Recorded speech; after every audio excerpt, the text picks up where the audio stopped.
Bienvenidos a la conferencia. Mitigando el factor sorpresa de los ciberdelincuentes, por Pablo Garay. Presento al ponente. Pablo Garay cuenta con más de 20 años de experiencia en ciberseguridad. Inició su carrera con perfil técnico y escaló hasta llegar al puesto de CISO. Es conferencista internacional y cuenta con los diplomas Digital Awareness Office y Gestión y Estrategia de Ciberseguridad de la UCEMA. Actualmente es jefe de consultoría de ciberseguridad en la compañía más grande de telecomunicaciones de Argentina. Bienvenidos. ¿Qué tal? ¿Cómo están? Bueno, muchas gracias a la organización por invitarme a dar mi charla y darme el espacio para poder contarles algo que estuve investigando y me parece que valía la pena compartir, ya que lo converso con clientes y colegas en toda la región. Hoy me gustaría hablarles de un cambio de paradigma, o por lo menos un cambio en lo que el mercado está empezando a proponer de cara a contener estos ciberataques y tratar de estar lo más preparado posible, ¿no? Entonces, la idea de hoy es contar cuáles son los tipos de servicios que nos van a permitir a los profesionales de ciberseguridad que trabajamos en organismos y empresas, cómo podemos prepararnos lo mejor posible sin saber cuándo, dónde, cómo los ciberdelincuentes van a atacar a nuestra organización. El título de la charla un poco habla sobre el contenido. Vamos a tratar de mitigar, y no eliminar porque es imposible, pero sí mitigar el factor sorpresa y la ventaja que tienen los ciberdelincuentes cuando tratan de vulnerar o hacerse de los datos de nuestra compañía o simplemente interrumpir servicios.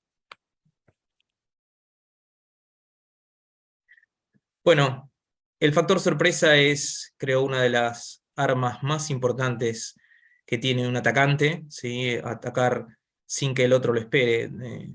Sun Tzu en el arte de la guerra lo marcaba como la necesidad de contar con velocidad, con secreto y con absoluta sorpresa, valga la redundancia, en ser inesperado, ¿no? Tenemos que atacar al enemigo donde no esté preparado, y para eso tenemos que ser ingeniosos, ¿no? y veloces. La idea de hoy era plantear un poquito esta ciberguerra que tenemos contra aquellos delincuentes que obviamente buscan dinero y muchas veces favores políticos de naciones que los sponsorean, ¿no? Entonces, la realidad es que debemos estar lo más preparado posible, ¿no? Tener la mayor cantidad de recursos disponibles para no ser vulnerados, y si así lo fuere, porque hoy parece prácticamente imposible que nuestra organización tenga 0 incidentes, tratar de recuperarnos lo antes posible. Nuestras empresas y organismos no tienen la posibilidad de saber cuándo los van a atacar, cómo los van a atacar, dónde los van a atacar, con qué los van a atacar y para qué.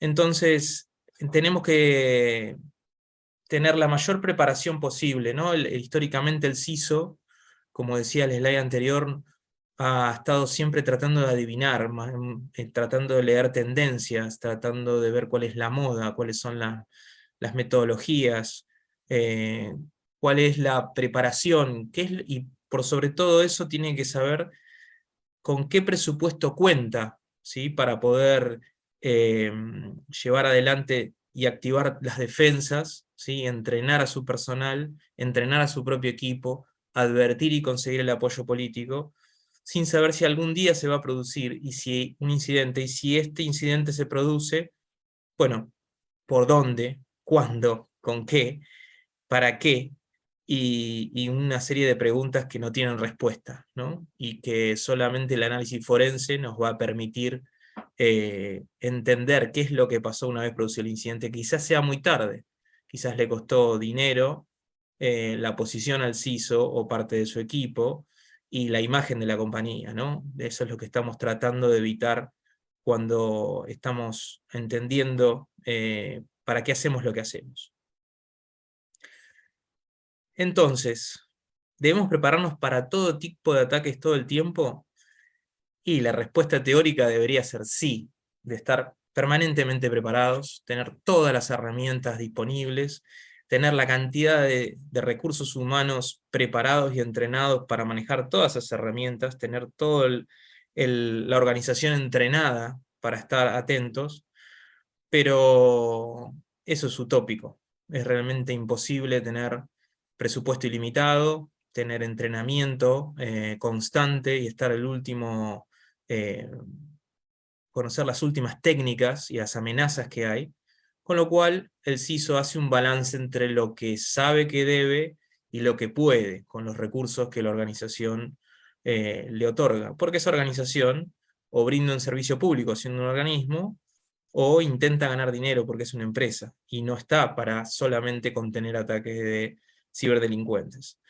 Entonces, ¿qué es lo que podemos hacer? Hay una respuesta, hay una solución a este planteo, a esta pregunta.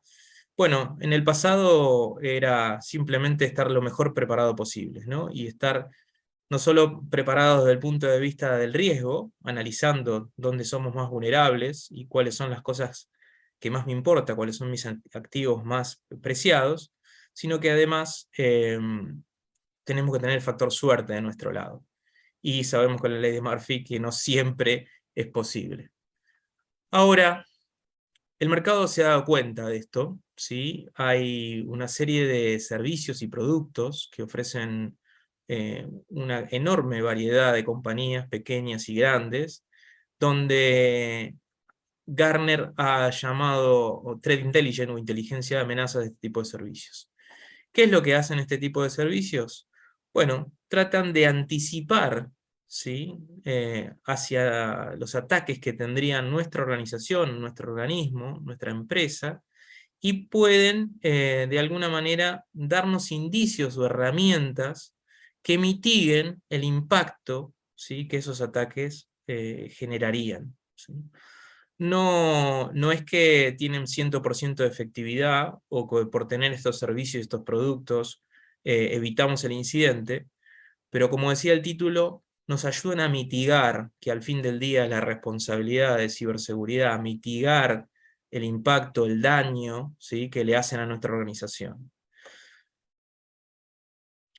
Ahora bien, el mercado está ofreciendo o está poniendo a disposición de los CISOs y de los diferentes organismos y empresas dos tipos de servicios, ¿no? Claramente, Gartner lo habla en su informe de este tipo de soluciones, y lo que plantea son dos grupos de servicios o productos, ¿no? Uno es el llamado Digital Risk Protection Services. Es básicamente el servicio de protección de riesgos digitales. Es una protección de marca que ofrecen estos servicios, donde uno puede básicamente poner a proteger una marca, una marca comercial, ¿sí?, o una marca de un organismo que la gente conozca, que tenga un nombre y un valor. Y bueno, lo que puede hacer, como dice el slice, es identificar si esos activos están comprometidos, si hay dominios falsos que están intentando hacerse pasar por esa marca, si hay credenciales o datos filtrados en diferentes dark web o canales IRC o deep web, donde bueno, se esté cocinando ahí un ataque y se esté preparando, ¿no? Ese tiempo que tienen los ciberdelincuentes y nosotros no lo conocemos. Bueno, eso es básicamente lo que intentan hacer, estar metidos en el underground, en las redes sociales, y proteger esos activos. También, si tenemos en nuestra organización VIP o ejecutivos de alto nivel, bueno, podemos saber si se está preparando algún tipo de ataque para ese tipo de objetivos, ¿no? Las personas que ocupan grandes cargos y que tienen grandes nombres, y que, bueno, puede ser que sean target de un ciberataque. Y por supuesto, tratar de no solo advertir, sino de responder a partir de lo que se llaman los takedowns. Básicamente es dar de baja aquellos sitios falsos, aquellas campañas de phishing, aquellos foros que estén vendiendo y estén promocionando todo lo que se ha robado, las credenciales o los datos de nuestros clientes o de nuestros ciudadanos, para poder minimizar otra vez el impacto, ¿no? Para que si se filtraron esas contraseñas, tratar de recuperarlas o que no se hagan, o los sitios que estén tratando de hacer campañas de phishing no estén tan disponibles, y cuando la persona eventualmente caiga en un phishing y vaya al landscape, al landing site, bueno, fácilmente ese sitio no esté disponible y fácilmente se corta la cadena del ataque. Ahora bien, estos servicios de protección de riesgos digitales o servicios de protección de marca tienen una contraparte, que son los servicios de inteligencia de amenazas, ¿no? Donde básicamente hacen similares cosas, tratan de prevenir y anticipar diferentes ataques, pero con otro enfoque, con otra audiencia, y buscando otro tipo utilizando otro tipo de tecnologías, ¿no? Bueno, simplemente conocer si nuestras IPs y nuestros activos están en la Deep Web, y a través de eso poder alimentar a nuestro SOAR o a nuestros servicios de orquestación, automatización y respuesta, que es básicamente las siglas de SOAR, emular ataques para prueba, ¿sí? Esto podría simular un ataque y ver cómo nuestra organización responde, y buscar amenazas, ¿sí? Por ejemplo, que se hayan generado a través de un malware, y los endpoints, las herramientas de endpoint no encuentran. Y finalmente, las cuentas de usuarios que los servicios de protección de riesgos digitales encontraron, bueno, poder tratar de, no sé, cambiar las contraseñas, cambiar las credenciales, prepararse. Si nosotros sabemos que si tenemos cuentas o credenciales liqueadas, podemos cambiar las contraseñas, renombrar esas cuentas, deshabilitarlas, cosa que no se puedan utilizar como un arma para dañar a nuestra organización. Ahora bien, hay algún overlap, según Gartner, hay un solapamiento de estos dos servicios, pero tienen sus diferencias, ¿no? Como les decía, los servicios de inteligencia de amenazas es básicamente el planeamiento y la prevención de riesgo, con manejo de incidentes, con threat hunting, para priorización de ataques, para reducir la superficie de ataque, todo orientado a que el impacto del incidente se minimice, o sea, está orientado a la seguridad. Por otro lado, los servicios de protección de marca, o los DRPS, tratan de predecir, prevenir, detectar y responder sobre amenazas digitales, ¿sí? Los account takeover, que son tan conocidos, los account takeover es cuando nos quitan credenciales que podrían ser necesarias para la operación, y podrían a partir de ahí entrar en una organización y escalar lateralmente.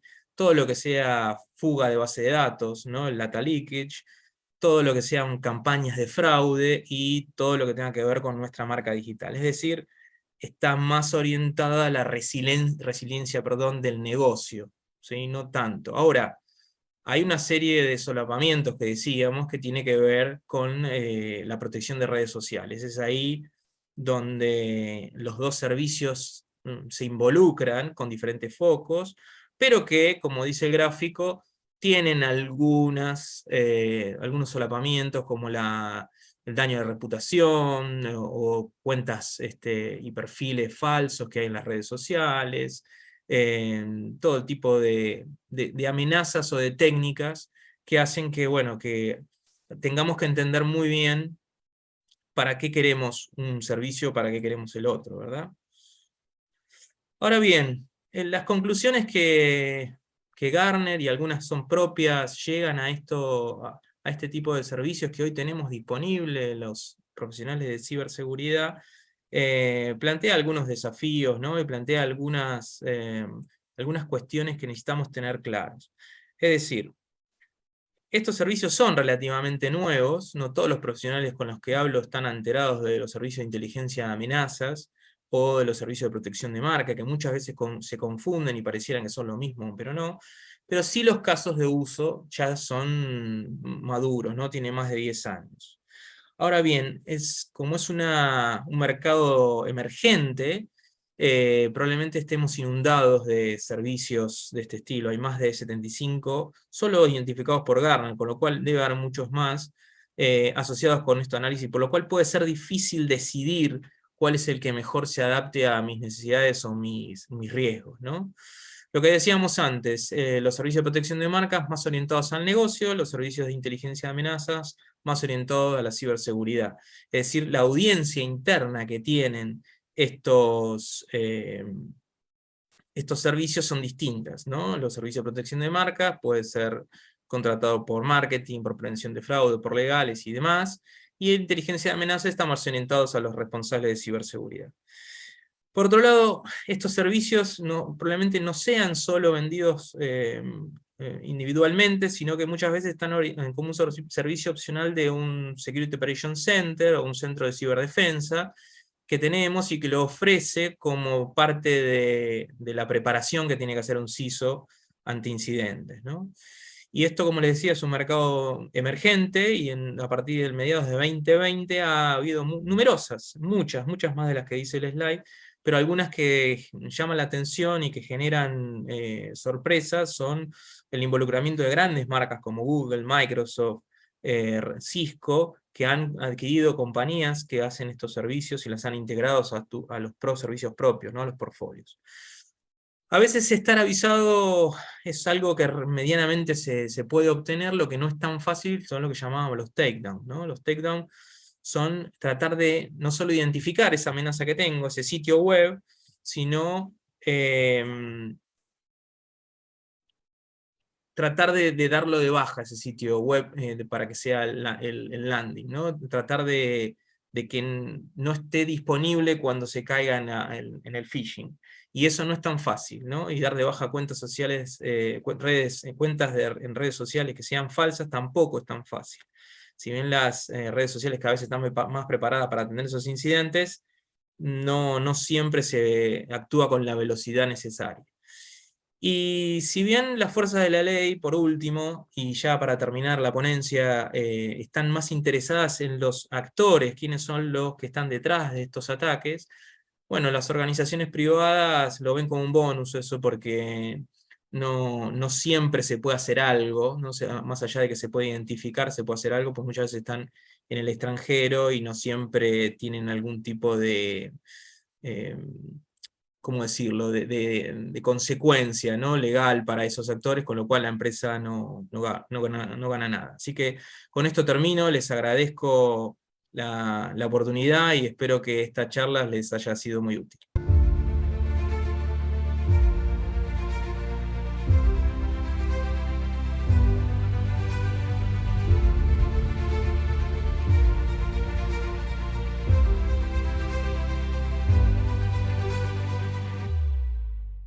Hola Pablo, muchas gracias por tu ponencia. Tenemos algunas preguntas que nos ponen aquí los asistentes en el chat. Te las voy a ir comentando para que puedas darnos tu respuesta. La primera nos pregunta Ivette, ¿qué es lo novedoso de estos servicios? Bueno, como decía en la ponencia, los que nos dedicamos a ciberseguridad estamos con la permanente preocupación de tratar de tapar agujeros, ¿no? Y sin saber por dónde va a venir el ataque. Es como que estamos en una fortaleza donde no sabemos por dónde van a venir las flechas, para poner alguna analogía que se entienda.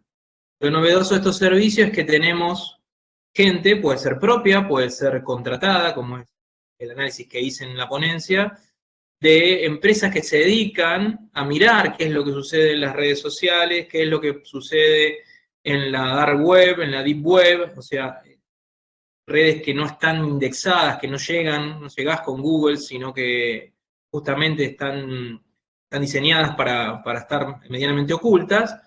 Y bueno, el CISO ahí con estos servicios puede tener algún grado de certeza, esto va a ser más que nada, pero va a tener algún grado de certeza en dónde debe preparar sus defensas, ¿no? Si las flechas, como decía en el ejemplo anterior, vienen del norte, bueno, la torre norte la puedo proteger, la puedo preparar mejor.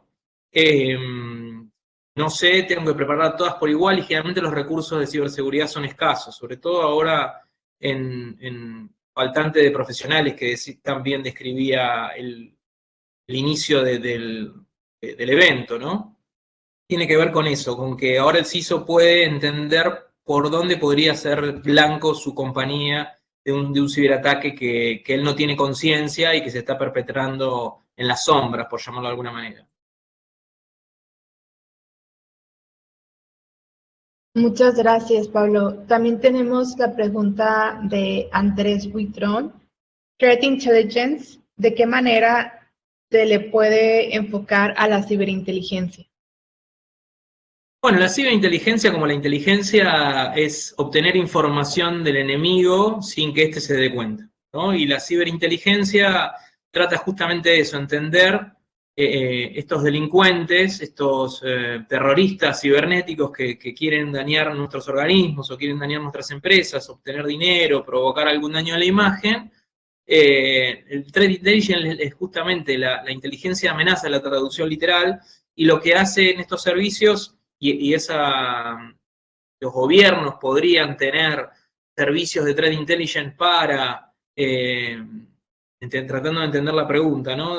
Para tratar de estar lo más preparado para proteger una nación, esa ciberinteligencia, también pueden, porque se van a buscar a los mismos lugares. Al fin del día, un Estado, un país, no es más que una organización, ¿sí? Obviamente mucho más grande y que tiene otras preocupaciones que las que tiene una empresa, lo que tiene un organismo público o privado. También puede ser utilizado este tipo de servicios para estar analizando qué es lo que pasa en los diferentes foros de este tipo de actividades, ¿no? De actividades de delincuencia. Entonces, la ciberinteligencia en términos militares intentan resolver lo mismo que los servicios privados, ¿no? Muchas gracias, Pablo. José Luis Gómez nos comenta, las pymes generalmente no asignan presupuesto para prevenir ataques informáticos. Generalmente gastan en incidencias después de un ataque. ¿Cómo se puede lograr que las pymes tomen conciencia ante esto? Saludos desde Uruguay. Bueno, saludos a los amigos de Uruguay. José Luis, tenés toda la razón. Las pymes no tienen la conciencia y muchas veces tampoco el presupuesto, sobre todo de nuestras acciones en esta parte del mundo, y lamentablemente o asignan presupuesto una vez que tienen un incidente, si es que ese incidente les permite seguir operando, porque conozco casos de que han tenido que cerrar la compañía, o bien cuando le pasa a un colega, ¿no? Un colega del mismo rubro, de la misma industria, algún amigo, y eso le hace tomar algún grado de conciencia. ¿Cómo podemos hacer? Bueno, lamentablemente nuestros gobiernos no siempre ponen la ciberseguridad como una estrategia nacional, algunos de nuestros países tienen algún tipo de declaración en ese sentido, y la OEA nos dice permanentemente en sus informes que el grado de madurez no cambia desde el 2016 al 2020, que se hizo los diferentes informes, que eso no cambia, lamentablemente. Nuestra región a veces tiene problemas más urgentes que resolver, pero para responder somos nosotros mismos, ¿no? La comunidad de ciberseguridad la que tiene que insistir, la que tiene que, de alguna manera, empujar no solo a aquellas industrias que están reguladas, como pueden ser las financieras o los mismos gobiernos, de que tomen medidas de este estilo, sino también cualquier tipo de compañía. Hoy las pymes son un blanco constante de ciberataques, sobre todo en lo que tiene que ver con phishing y ransomware, la combinación de estos dos, y es un problema, es realmente un problema porque las pymes a su vez están muy sistematizadas y un ataque de este estilo las puede dejar fuera de combate, sin duda.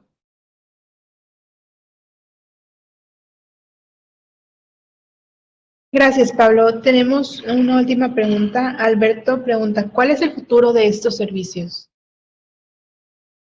Bueno, no lo sé realmente. Yo creo que el futuro va a seguir intensificando dónde llegan estos servicios, dónde pueden llegar a ver en términos de hacerse de información, pero sobre todo creo que lo que tienen que mejorar estos servicios, y eso muchas veces quizás necesita algún tipo de regulación, sobre todo en países más desarrollados, es que las grandes compañías que hacen hosting, que hacen las redes sociales, que hacen la indexación en los buscadores, colaboren en la velocidad, que tengan canales preparados para recibir los de los takedown, identificar rápidamente, y como todo en ciberseguridad, creo que la colaboración de estos servicios entre sí y de toda la comunidad debería ser cada vez mayor, ¿no? Creo que al fin del día estamos todos del mismo bando, más allá de las naciones, más allá de la industria en la que estemos, o de la competencia que podríamos entender en algún tipo de mercado. Al fin del día estamos tratando de proteger la información de la compañía y de nuestros consumidores, de nuestros ciudadanos. Así que creo que tienen que ir por esos dos lados. Llegar a más lugares, más rápido, para tener más información y ser más veloces, más efectivos y tener canales mucho más aceitados para dar de baja cuentas o aquellos sitios que tienen alguna mala intención, ¿no? Y bueno, cada vez sean más efectivos los takedowns. Muchas gracias, Pablo. Son todas las preguntas que tenemos por el momento. Me gustaría agradecerte por tu ponencia y por el tiempo que nos das para poder incentivar a las personas en este tipo de conversaciones, que podamos todos trabajar por elevar la seguridad de la información en la escala organizacional. Y me gustaría saber, por último, para terminar esta sesión, cuáles son tus comentarios o conclusión final para ya cerrar, como digo, cerrar la sesión de preguntas y respuestas. Bueno, solo me queda agradecerles el espacio a la organización, agradecer a los asistentes por haber permitido escucharme en toda la ponencia, y por último los interesados que hicieron preguntas, todas de mucho nivel, y ha sido realmente un placer. La idea es colaborar con algo que lleva tiempo, pero no es tan antiguo como la ciberseguridad, y que con esto de la transformación digital, la pandemia y cada vez más los servicios cada vez más tecnificados necesitan de profesionales de ciberseguridad, y que la gente tome conciencia de cómo cuidarse y de cuáles son los mecanismos para no sufrir incidentes, ¿no? Este es uno de ellos, pero hay un montón más. Muchas gracias, Pablo.